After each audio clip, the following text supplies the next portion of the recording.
নমস্কাৰ কেকেছ ব্লগ সাপটগ্ৰাম এইটো ভিডিঅ'ত পঞ্চম শ্ৰেণীৰ 6 মাহিলী পৰীক্ষাৰ সিলেবাস দিয়া হ'ব। প্ৰথমে মই লৈছো অসমীয়া বিষয়টো 2025 চনৰ 6 মাহিলী পৰীক্ষাৰ পঞ্চম শ্ৰেণীৰ অসমীয়া কি লাগিব হে মই দেখুৱাই আছো। অসমীয়া লাগিব 1 নং পাঠ মৰমৰ আই কবিতাটো, লগতে অমাতৰ মাত ডক্টৰ বাণীকান্ত কাকতি, 87টা অজগৰ পোৱালীৰ জন্ম বৃত্তান্ত, অহংকাৰ কবিতা, প্ৰসিদ্ধ ভাৰতীয় বিজ্ঞানী স্যাৰ চন্দ্ৰশেখৰ ভেংকটৰমন, তাৰ পিছত এজাক চৰাইৰ জ্ঞান লাভ, ৰাঙলী বুঢ়ীৰ দান কবিতা, খৰা ডাঙৰীয়া। ব্যাকৰণৰ ক্ষেত্ৰত লাগিব পদ, বাক্য, শব্দ, ব্যাকৰণ, বিপৰীত শব্দ, বাক্য ৰচনা, পাঠভিত্তিক ব্যাকৰণ লাগিব, পদৰ প্ৰকাৰ, বিশেষ্য বিশেষণ বাছি উলিওৱা, আৰু ৰচনাৰ ভিতৰত লাগিব গৰু, হাতী, শংকৰদেৱ, বিহু, সৰস্বতী পূজা, ধান খেতি একেটা লাগিব। এইবাৰ কৈছো ইংৰাজী বিষয়লৈ। ইংৰাজী বিষয়ৰ লেসন লাগিব, লেসন নম্বৰ 1 2 3 4 5 6 7 8 8 লৈকে লাগিব, 1 ৰ পৰা 8 লৈকে। লগতে grammar, translation, essay, lesson reading, dictation এইবিলাক থাকিব। এছেৰ ভিতৰত লাগিব your school, the dog, the cow, your native village নাইবা ইয়ৰ নেটিভ টাউন। আৰু গ্ৰামাৰৰ ভিতৰত লাগিব part of speech, article, make negative, make interrogative. Translation লাগিব, ট্ৰেন্সলেশ্যন দিব present indefinite tense, present continuous tense এই দুটাৰ পৰা।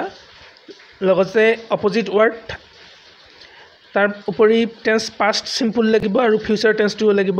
গণিত 6 মাহিলী পৰীক্ষাৰ বাবে লাগিব অধ্যায় 1 2 3 4 5 6 1ৰ পৰা 6 লৈকে, লগতে অধ্যায় 11 আৰু বৈদিক গণিত লাগিব বিভাজ্যতা, বৰ্গ নিৰ্ণয়। বিজ্ঞান লাগিব অধ্যায় 1 2 3 5 আৰু 9, লগতে সাধাৰণ জ্ঞান থাকিব, সাধাৰণ জ্ঞানৰ 25 নম্বৰ। সাধাৰণ জ্ঞান লাগিব থৰতে অসমৰ উদ্যোগ প্ৰধান ঠাই, অসমৰ প্ৰধান শিক্ষানুষ্ঠানসমূহ, শিশু শিক্ষা সমিতি অসমৰ পৰিচয়, ভাৰতৰ বিভিন্ন জাতীয় পুৰস্কাৰ, পুণ্যভূমি ভাৰত, ভাৰতৰ বিখ্যাত মন্দিৰ, ভাৰতৰ বিখ্যাত ৰাষ্ট্ৰীয় প্ৰতীকসমূহ। শেহতীয়া সাধাৰণ জ্ঞান লাগিব। সমাজ বিজ্ঞানৰ ক্ষেত্ৰত কি লাগিব সেয়া কৈ আছো। সমাজৰ ক্ষেত্ৰত লাগিব 6 মাহিলী পৰীক্ষাত পাঠ নং 1 2 3 4 8 9 13 14 আৰু 16।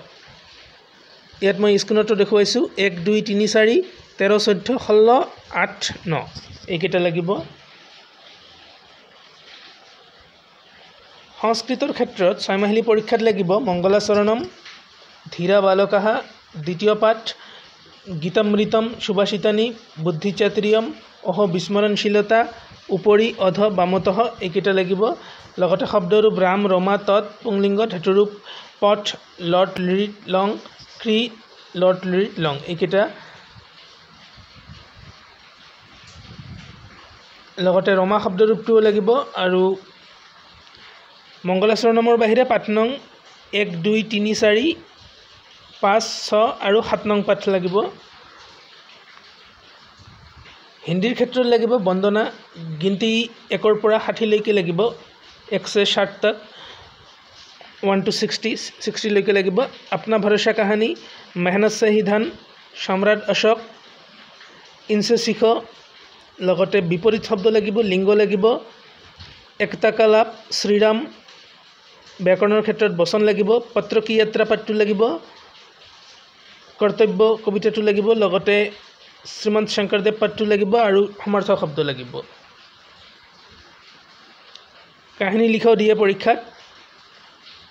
তাৰ বাহিৰে শ্ৰীৰাম কে বাৰে মে 5 पंक्तियाँ লিখো এনেধৰণৰ প্ৰশ্ন থাকে। আৰু গল্প লিখাও থাকে, গল্প দুটা আছে, মেহনত সে হি ধন, ব্ৰাহ্মণ অৰ্ধুৰ দুটা গল্প আছে। আৰু এটা আছে একতা কা লাভ, এক মুঠি সৰস এইবিলাক আছে।